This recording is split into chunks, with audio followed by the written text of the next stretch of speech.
Terus pas saya kasih baju almarhum yang sempat memang baju itu tuh belum kecuci ya, diam dianya, mungkin emang kangen ya. Dan saya pas hari ketiga juga itu dimimpiin sama almarhum, karena kan saya selama di rumah sakit Bayangkara saya selalu ngomong nyebut gini, ya Allah, kamu kan belum makan ya, kamu belum pulang, tidur pun pasti kamu belum, kata saya gitu kan, pasti kamu ini lapar banget loh, kata saya, kamu pasti nungguin masakan saya, siapa lagi yang nanti mau nungguin makanan saya, kamu biasa muji masakan saya.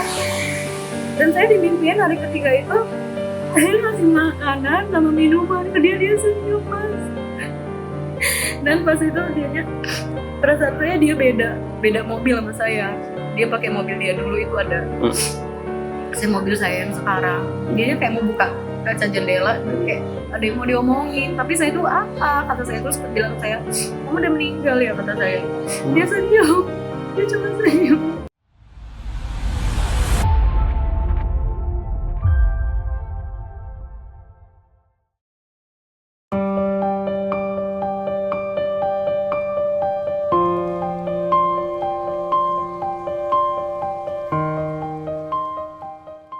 Selamat sore Tribuners Bandung Berada. Pada sore hari ini saya akan melakukan khusus istri dari Bribka Anumerta Arya Supena, Mbak Yovita Trigusti. Ikuti laporan saya. Selamat siang Tribuners Bandung Berada. Pada hari ini kita ketemu dengan Mbak Yovita Trigusti atau istri dari almarhum Bribka Anumerta Arya Supena, yang mana Ksatria Bayangkara ini mengembuskan napas terakhirnya setelah menggagalkan aksi curanmor di Jalan Pagar Alam, atau tepatnya di Toko Yusi Akmal pada minggu lalu Mbak ya, pada tanggal 9 ya. Selamat sore Mbak. Iya, Mbak Yovita, kita ketahui bahwasannya pelaku sudah ditangkap, bahkan pelaku juga ada yang meninggal dunia pasca penangkapan yang dilakukan oleh pihak kepolisian nih Mbak. Nah Mbak, kita ingin tahu nih Mbak, apa kabar Mbak hari ini Mbak? Ya alhamdulillah baik, masih yang berduka, suasana berduka. Ya Mbak Yovita, bagaimana nih Mbak perasaan Mbak sendiri setelah mengetahui dua pelaku yang terlibat dalam penembakan suami Mbak akhirnya berhasil ditangkap nih Mbak? Satu meninggal dunia, satu ditangkap. Ya seneng ya mas, karena emang kan saya pengen banget kemarin minta tolong sama Bapak Kapolda juga, ya, nyawa diberi nyawa itu. Ya cuman tetap mas, walaupun pelaku meninggal tetap gak bisa balikin suami saya kan ya. Ya tapi terima kasih banget untuk tim-tim juga udah semuanya udah kompak, udah nyari pelaku dari 7 hari itu kan, banyak katanya nggak pulang juga untuk berantas pelaku itu. Ya saya terima kasih banget. Nah, Mbak, apa ya Mbak yang pertama kali terlintas di benaknya Mbak sendiri ketika mendapat kabar penangkapan tersebut nih Mbak? Ya kaget, awalnya kan saya dikabarin cuman kecelakaan mas. Ya saya nggak tahu apa-apa, terus ditelepon sama orang, nomor nggak dikenal awalnya. Katanya ini benar nggak rumah Pak Arya Supena? Ini istrinya. Iya kata saya, ini istrinya. Ada apa ya? Oh ini kata dia, ada KTP sama kartu anggota suaminya kecelakaan gitu. Terus saya bilang gini, oh kecelakaan di mana gitu kan? Ya dibilangnya udah di rumah sakit Bayangkara. Gak lama itu ada teman saya yang sahabat ini, istrinya sahabat almarhum, PA, kata dia yang sabar gitu. Ya saya bingung kan, ini ada apa gitu. Terus pokoknya telepon itu masuk nggak berhenti, tapi bingung saya, ini kok nomor ini banyak yang nggak dikenal gitu kan. Bilangnya, nah saya nanya, ini kenapa sih suami saya kenapa gitu kan. Pas ditanya itu, enggak, ini kecelakaan kata dia. Gimana terus keadaannya gimana? Katanya nggak apa-apa, kesini aja kata dia, ke rumah sakit Bayangkara gitu kan dia bilang. Ya udah, tapi tetap kan kita shock tadi kan, ya aku udah maksudnya dapat kabar apa sih kecelakaan aja udah shock banget loh, maksudnya udah mau pingsan aku kan. Kebetulan di rumah aku cuma sendiri sama anakku yang kecil banget yang nomor 2. Yang pertama itu lagi les sama mbaknya. Nah udah, aku tuh emang dari malam itu tuh Rasya yang anak pertama itu memang udah ada kayak kejanggalan. Dianya ngomong gini, kami lagi makan, posisi lagi makan bareng. Dia ngomong gini tiba-tiba sama aku, "Bunda, kenapa sih ayah kerja?" Kata dia kayak gitu. Nanti besok itu ayah tuh nggak pulang loh lagi ke rumah. Nah itu makanya saya langsung, astagfirullah, kata saya kayak gitu. Kamu nih ngomong apa sih? Aku bilang kayak gitu. Apa sih kak? Iya, ayah tuh nggak pulang lagi loh ke rumah, kata dia kayak gitu. Nah jadi ya Allah, tapi saya masih berpikir, oh udahlah, namanya anak kecil gitu. Iya, anak kecil yang oh udahlah mungkin dianya ngelantur apa kayak mana. Nggak lama, jam 8 malam adiknya Rasya itu tiba-tiba ke toilet, kejepit pintu ininya tuh tangannya belah. Katanya tuh dia ngeliat mbak di rumah itu. Ya padahal mbak itu lagi sama kami loh, makanya kayak yang nggak tahu ya, mungkin udah pirasat apa kayak mana ya mas ya. Nangis kejer. Biasanya dia tuh kalau misalnya jatuh aja darahan itu tuh kuat loh orangnya, ini kok kayak nangis. Kayak nangisnya tuh memang beda gitu ya. Udah deh, diem deh, aku bilang diem deh. Nah nggak lama itu aku obatin, aku ya ini kan, aku teleponin ayahnya, aku video call, ayahnya itu kan lagi piket. Aku video call, terus ya ini nangis kejer. Kayak yang ngelihat ayahnya itu kayak yang sedih banget gitu ya, kayak nggak biasanya. Kenapa lo dek? Kata dia, ini lo ya, kata aku apa namanya, ini adek kejepit itu itu video call sama dia, makanya aku tuh kayak nyesel banget gitu ya. Ngapa sih aku video callnya bentar banget sama dia, kayak karena nggak kepikiran mas, biasanya kalau dia nyepiket apa dia tuh dinas kemana gitu, saya tuh pasti gangguin dia loh mas, ngubungin terus, gimana kamu di mana, kamu lagi apa gitu. Ini kok enggak, karena memang kebetulan dia lagi piket itu ngobrol sama temennya, jadi kayak mungkin sama-sama nggak fokus. Adik tadi nangis terus, jadi udah ya, jadi cuma kayak 50 detik ya saya video call itu. Nah biasanya saya itu nggak biasanya kayak gitu loh, saya tuh kalau ditinggal piket itu aja gelisah, nggak bisa tidur. Ini kok tidur pules pas malam itu tuh kan, Rasya tuh juga tidur pules semua. Tapi bangun ini kayak badan itu memang lemes semua mas, lemes semua yang kayak nggak bergairah ya. Nah almarhum sempat ngomong, kata almarhum gini, Bun, besok itu kamu ya yang jemput, kata dia. Kok tapi aku nggak mikir kan, kok dia ngomong kayak gitu, pikir saya apa, oh yaudah mungkin dia biasa aja gitu ya. Tapi kan biasa dia tuh pagi mas kalau pulang piket itu kan, kalau nggak nyana, apalagi dia tuh nganter laporan ke Kapolda kan. Nah itu pasti pagi, biasanya jam 6 itu udah sampai. Makanya kataku, ya Allah, belum sampai. Iya, makanya dia belum sampai. Oh ya udahlah, aku pikirkannya mungkin emang positif thinking aja lah ya. Mungkin masih apel dulu pakai mana. Ya saya tuh tahu loh, kalau dia tuh piket itu pasti tuh belum makan kan. Dia tuh pasti setiap pulang piket itu nungguin ngomong gitu kan, Bun masak apa Bun? Di benak Mbak sendiri mendapatkan kabar penangkapan pelaku tuh gimana Mbak? Ya seneng ya mas ya, maksudnya alhamdulillah gitu kayak ketemu. Cuman tadinya masih kayak agak gelisah, bener nggak pelaku ini ternyata udah diusut gitu, ada yang ngelapor juga itu benar emang pelakunya itu. Dan saya ngeliat pelakunya itu kan kayaknya masih kecil ya mas ya Allah, kata saya aduh kayak kitanya kesel ya, maksudnya kenapa sih ya Allah umur segini kamu udah kayak gitunya ya, sejahat itu loh maksudnya mas. Nggak habis pikir juga loh, umur segitu kan 23 kayaknya ya pelakunya 23, iya. Bisa loh maksudnya, aduh bisa mainin pistol itu juga loh dia kan. Itu tuh suami saya sempat nyekep kan katanya kan, ininya pistolnya jatuh. Itu diambil dia. Tapi kok dia bisa ya bermain itu, memang udah ini bener udah lincah lah ya. Memang katanya juga ada yang ngomong Residipis. udah dari umur 13 tahun kan pernah terus katanya kabur pas covid ya, zaman covid gitu ya. Ya udahlah kata saya, makanya saya bilang kan kemarin sempat bilang sama ini atasan gitu sama komandan, bilang tolong Pak usut banget, kalau bisa diusut sampai ke akar-akarnya, jangan sampai ada korban. Udah cukup suami saya aja gitu ya korbannya, jangan sampai ada yang lain. Nah Mbak, apakah penangkapan ini sedikit memberikan rasa lega bagi keluarga nih Mbak?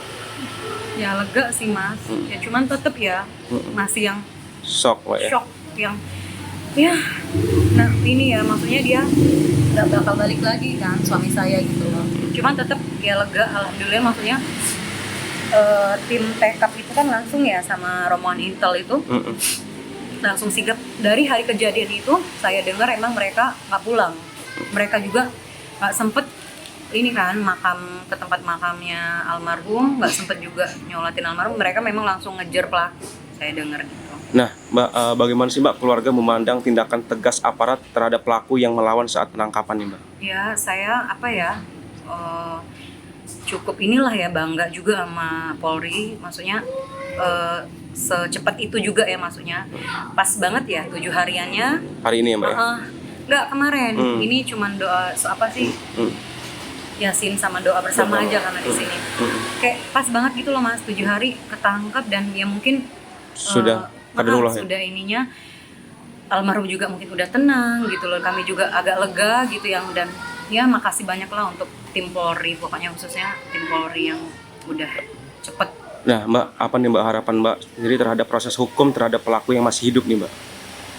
Kalau saya sih pengennya ini ya Mas ya, tetap dikasih pelajaran dulu ya, maksudnya ya dikasih sakit dulu loh, maksudnya sampai ya maksudnya sama kayak suami saya lah gitu, tetap juga ya, tetap mau dia juga ini ya, tetap gabung kan mereka tim, tetap pengennya ya udah sama aja ininya Mas, apa sih namanya itu, tetap juga lah pengen kalau bisa tetap nyawa juga ya, saya pengennya ditindak tegas juga lah, apa seumur hidup ini, jangan sampai dikeluarin gitu ya, jangan sampai ini lagi lah, jangan sampai ada korban lagi, dan ya akarnya itu saya pengen, akarnya itu bisa lah Polri ini pasti. Nah menurut Mbak sendiri apakah penangkapan ini menjadi bentuk keadilan bagi almarhum suami ini Mbak? Iya, ya bagi saya udah sangat adil ya Mas ya, apalagi yang pelaku yang penembaknya itu langsung nyawa diberi nyawa ya adil, udah maksudnya udah lega juga.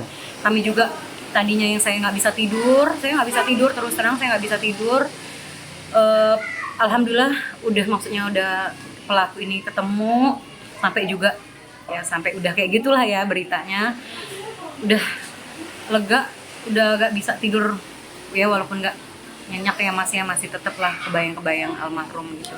Bisa ceritakan nih Mbak terkait sosok almarhum semasa bertugas sebagai anggota kepolisian nih Mbak? Aduh Mas, kalau itu nggak bisa dibilang ya, maksudnya aduh, coba tanya-tanya teman dia lah Mas, mungkin maksudnya saya kalau untuk istri sebagai suami terbaik lah ya Mbak ya? Aduh, terbaik banget ya Mbak ya? Mas, dia maksudnya ya bantuin saya ngupas bawang, motongin cabai aja mau Mas. Romantis ya Mbak ya orangnya ya? Saya tuh nggak bisa loh tanpa dia. Dan dia juga ayah yang baik, anaknya kan nanti mau lomba kan. Dia sampai nyariin soal-soal, dia ngajarin sabar banget, dia sabar banget sama anak-anaknya tuh, sabar banget, sosok ayah yang baik banget. Jadi sama sama istri pun gitu. Jadi maksud saya sempurna banget bagi saya nggak bisa lagi kayaknya nemuin orang yang kayak gitu. Apalagi kayak semasa kemarin itu ya, sebelum almarhum meninggal. Pesan terakhir apa Mbak? Gak ada, sebenarnya gak ada yang, tapi memang dia pengen berduaan terus. Kan dia emang sempat mau ikut SIP sekolah itu. Nah jadi kan dia latihan terus, orangnya ini Mas semangat banget ya. Komandannya juga bilang banyak pinter, anaknya pinter dan nggak pernah bantah, tulus, nolong orang itu tuh tanpa pilih kasih Mas, siapa aja ditolong dia. Banyak yang menghubungin saya tuh, banyak, ternyata orang yang ditolong dia tuh banyak. Sebanyak itu saya nggak tahu loh. Tapi orang nggak tahu kalau dia polisi itu kan baru karena dia meninggal ini. Memang sosok dia nggak sombong, nggak mau ditahu polisi. Sampai kami ini aja belum punya loh foto keluarga pakai seragam. Itu memang memang nanti janjinya kan mau pas dia sekolah. Terus namanya kemarin juga sempet kan mau ini, dianya ada impian gitu mau almarhum itu impiannya kan mau umroh bareng nanti kan. Ternyata ini dia ngasih saya kan umroh dari Bunda Eva ya, wali kota. Itu katanya penghargaan dari dia buat saya. Kalau pesan yang paling terakhir dia diucapkan yang masih teringat apa nih Mbak? Cuman ngomong gini dia pernah. Oh iya, Jumat itu kan saya tuh memang nyuruh fotokopiin akte karena anaknya mau wisuda kan sekolah TK. Itu yang memang saya ngerasa kan dia tiba-tiba itu bukan akte aja yang diinin dia, tapi kakak, KTP segala macam itu tuh udah ini semua disiapin sama dia. Terus saya nanya, kok kata saya ini kakak segala macam ya? Iya nggak apa-apa kata dia. Nanti siapa tahu butuh bunda katanya kayak gitu. Pokoknya akhir-akhir kemarin itu dia ini banget lah mas, kayak pacaran lagi gitu, maksudnya kayak puber lagi. Aku ngerasa dia romantis banget. Ya. Dia itu aja apa ya, beda lah. Saya ngerasa tuh sampai saya bilang kan sama Ayu saya, Mas Sod ini sama sahabat saya, suami saya ini beda ya. Romantis banget. Beda, maunya berdua terus. Nih ingat bener saya di kursi ini, saya duduk sini. Biasanya dia mau makan kan di depan TV atau di ruang makan. Dia mau makannya di saya terus. Deketan saya, terus. maunya terus Berduaan terus. Iya, terus Bun kata dia beli susu ya, biasanya itu kan beli susu dia sendiri kalau nggak mau ini. Barengan. Ayo kataku naik motor ya, iya ayo. Pokoknya akhir-akhir semasa ini sebelum itu, seminggu sebelum itu ini ngajak naik motor terus kayak apa ya, masih pelukan sederhana tuh tapi kayak yang bahagia bener. Menyentuh banget loh ya mbak ya. Menyentuh banget emang akhir-akhir itu. Nah Dia saat juga, ini ya dia juga maksudnya apa ya. Saya tuh memang ngajak kan ngomong apa sih ya, nanti ini ya kita umroh gini-gini, nanti kita kesini ya. Kayak banyak diam memang, dan katanya teman-temannya juga ngomong dia banyak bengong ya pas waktu kemarin dianya di kantor itu kan, pas kerja itu katanya memang mungkin udah kayak akhir-akhir ini dia lah kali ya mas. Sempet juga ada yang bilang itu yang PNS di sana bilang, kok tumben dianya kan lagi piket ya, biasa piket kalau itu di ruangan itu ya, itu keliling katanya, keliling kantor. Mungkin dia udah kayak ngerasa, dan dia juga katanya sempet ngomong sama temannya nggak bisa tidur saat waktu sebelum kejadian itu malamnya itu nggak bisa tidur, katanya gelisah. Kenapa ya nggak bisa tidur? Terus dia juga ngomong gini, kan teman-temannya pada pulang mandi, dia main, bang kok nggak pulang, kata dia. Nggak usah lah, nanti kalau saya pulang anak saya nangis lagi, jadi sekalian aja nggak usah pulang, kata dia. Udah kayak pertanda gitu. Saat ini bagaimana sih mbak kondisi anak-anak mbak setelah kepergian almarhum mbak? Masih kok inget mas, kalau malam itu masih kayak ngigau, apalagi kakak itu sempat ngigau kemarin kayak gini dianya, kayak ngerasa dipeluk mungkin sama almarhum. Anak yang pertama ya? Iya, kalau yang kecil itu nangis, maunya ayah. Jam 2 malam itu, makanya saya tidurnya nggak nyenyak.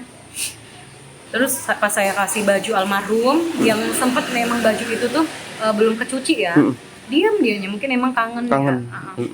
Dan saya pas hari ketiga juga itu dimimpiin sama almarhum, karena kan saya selama di rumah sakit Bayangkara saya selalu nyebut gini, ya Allah, kamu kan belum makan ya, kamu belum pulang, tidur pun pasti kamu belum, kata saya gitu kan, pasti kamu ini lapar banget loh, kata saya, kamu pasti nungguin masakan saya, siapa lagi yang nanti mau nungguin makanan saya, kamu biasa muji masakan saya. Dan saya dimimpiin hari ketiga itu, saya ngasih makanan sama minuman ke dia senyum mas. Dan pas itu dianya, perasaan saya dia beda mobil sama saya. Dia pakai mobil dia dulu itu ada. Saya mobil saya yang sekarang. Dianya kayak mau buka kaca jendela, kayak ada yang mau diomongin. Tapi saya itu apa? Kata saya, terus bilang saya, kamu udah meninggal ya, kata saya. Dia senyum. Dia cuma senyum. Ya, sampai saat ini ya saya terima kasih, udah banyak sekali dukungan dari semuanya. Dan saya berharap juga ini ya, apa ya, untuk anak saya lah ya, terutama anak saya aja 2 itu ya, saya berharap mereka juga dapat ininya ya dari negara untuk mereka gitu loh mas, masa depannya. Karena saya nggak tahu sama siapa lagi mas, saya cuma sendirian kan sekarang. Ya cuman kadang saya mikir gini, kayak mana kamu nggak ada, gimana anak-anak kita, itu yang saya pikirin itu cuma anak-anak, kayak mana masa depannya. Saya pengen masa depan mereka terjamin aja mas, gitu aja. Mbak, kalau harapan kepada masyarakat terkait maraknya kasus curanmor dan kekerasan terhadap aparat apa nih mbak? Ya untuk yang ini sih berhati-hati ya mas ya, selalu berhati-hati. Terus apa ya, untuk pesannya juga masyarakat jangan terlalu lah ya, maksudnya sama Polri, kita tuh nggak tahu, maksudnya kerja polisi itu luar biasa loh. Saya terutama keluarga polisi selalu was-was ya Kak. Kalau misalnya mereka itu lagi mau ada tugas, mau apa itu selalu was-was. Jadi kayak yang apa ya, nggak mudah. Jadi istri seorang abdi negara nggak mudah Mas. Selalu was-was. Dan yang ini, selama ini yang saya khawatirkan ini, pulang tinggal lama.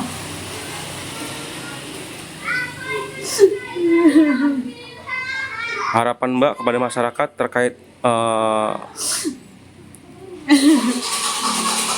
apakah ada pesan Mbak nih kepada anggota polisian yang masih bertugas di lapangan menghadapi risiko serupa nih Mbak?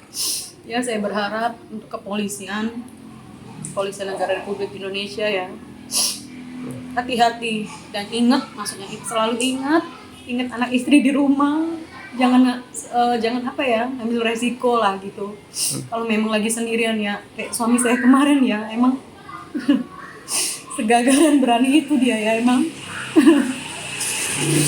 Kalau bisa ingat lah anak istri gitu, tetap selalu jaga kesehatan, hati-hati pokoknya untuk polisi Indonesia semuanya, abdi negara di Indonesia ini apa ya, kalau setiap mau bertugas itu hati-hati, ingat yang udah punya istri, punya anak, ingat anak istri di rumah selalu, berdoa selalu setiap sebelum tugas, berdoa selalu, itu aja.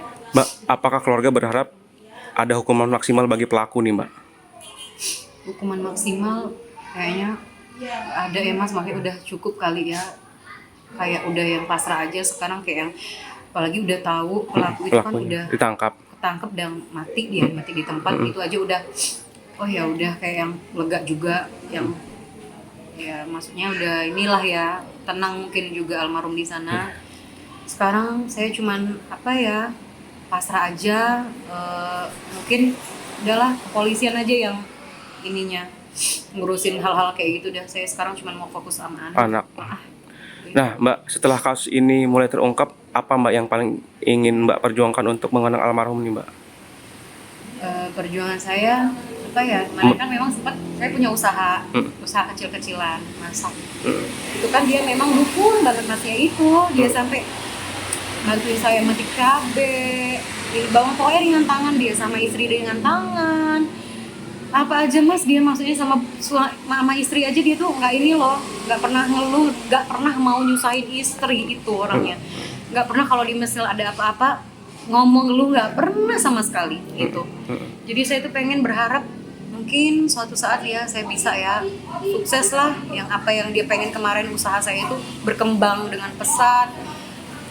Saya menjaga anak saya terus, mungkin pesan-pesan dia kan selalu dijaga anak, ini ingat anak gitu, dan cumi asin, sambal apa itu cakalang, kuliner lah Mbak ya, peyek segala macam itu. Nah Mbak, apa doa dan harapan Mbak untuk almarhum Bribka Anumerta Arya Supena dan keluarga ke depan Mbak? Ya, doa kami semoga almarhum itu tenang, udah di sana di surga Firdaus, karena memang dia meninggal dengan syahid ya, dan maksudnya semoga dia juga tenang, selalu tenang, dilapangkan kuburnya, diterangkan kuburnya, bahagialah dia di sana, dan nanti tunggu kami ya maksudnya di surga sana.